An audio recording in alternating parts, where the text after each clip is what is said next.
Hi guys and gals, Amy here, and in today's quick little video I'm just going to do a little product demo with my new Karin, not sure how to pronounce it, brush markers.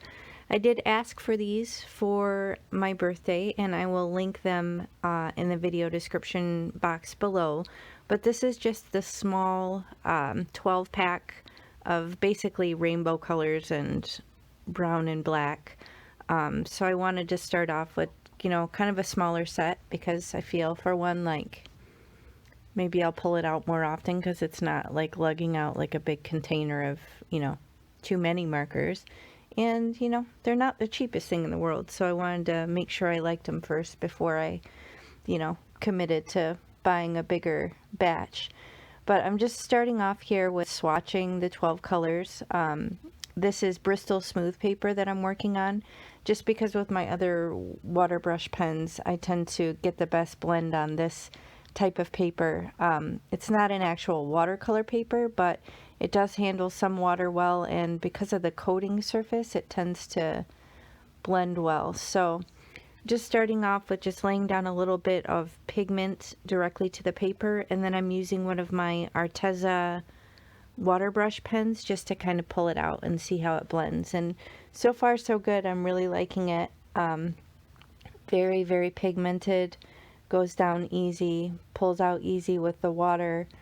One of the first things I noticed that was different than like my Arteza real brush pens is that it does have the brush tip on the marker, but it's much more firm. So I don't do any of that pretty scripty writing or anything like that, but I imagine if I did, it might make it a little bit more difficult. I know some people do that script writing with them, but I don't know, I feel like maybe they soften up over time, but it just seems quite firm, almost like a regular marker. Here I'm on some just cheap Canson XL watercolor paper, and I'm literally just playing around. I was trying to do a leaf, but realized that the brush part doesn't bend very well. But the most notable difference here, you'll see here, I had actually done, marker to paper, and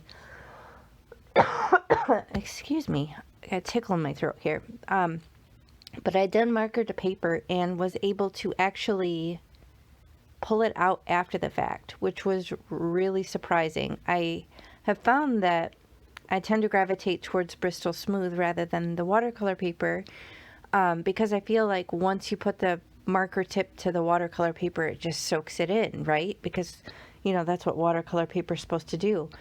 But I was shocked to find that with these, I was able to rework it and really get into that paper and spread it back out. Like on that little green circle, you can't even really see where I drew that leaf or that random shape to begin with, because I was able to blend it out. So that was one thing that I was like, whoa, this seems a little bit different. So I need to play with that further and figure out what that's all about. But I found that quite interesting right off the bat. And then here I'm just laying down some random kind of flower-like shapes. No rhyme or reason. I have that blue color. I am really liking how the water pulls it out. It does feel a lot like watercolor, with the exception of what I'm doing right here. I was trying to do like a wet on wet technique, and I felt like it's still, I don't know, it didn't bloom very much in that setting, not like an actual watercolor would if you did wet on wet. But again, that was really saturated direct marker to paper that I was doing right there. So I did notice a little bit more blooming when I kind of came in with less saturated color later on. So I mean, I think you just have to play with it. It's not going to function exactly like a pan watercolor would, but this has definitely piqued my interest here. I'm a little interested in how this works. So you can see in the center of that bottom flower, when I put that pink down, there's quite a bit of blooming there.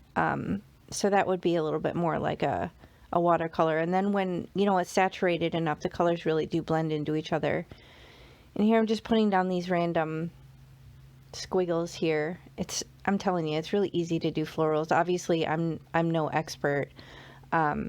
but sometimes when I'm in the mood to play with my watercolors, or in this case markers like this, it really is easy to create florals. And I might come back in with, you know, a micron marker after the fact and add some more little detailed lines. I'm not really sure. I'm kind of just playing around, want to see how these products work and familiarize myself with these markers. I did want to try this technique where you kind of put it down on a glass mat or on an acrylic block and saturate it further with water and see, you know, how it goes down. And this is how you would expect, very similar to like the Arteza real brush markers or the zigs.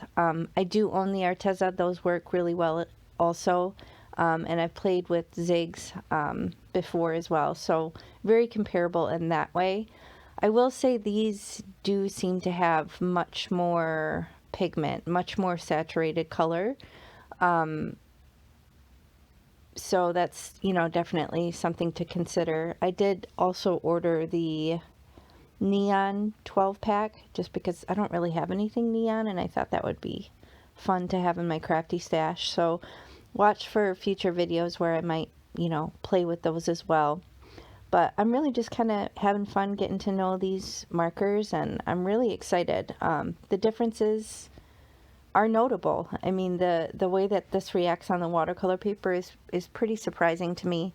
And I do love that rich, vibrant color. So maybe give these a try if you're in the market. I'm pleased with them, and I'm excited to color in some floral stamps. So if you enjoyed my video, please hit the thumbs up and consider subscribing to my channel.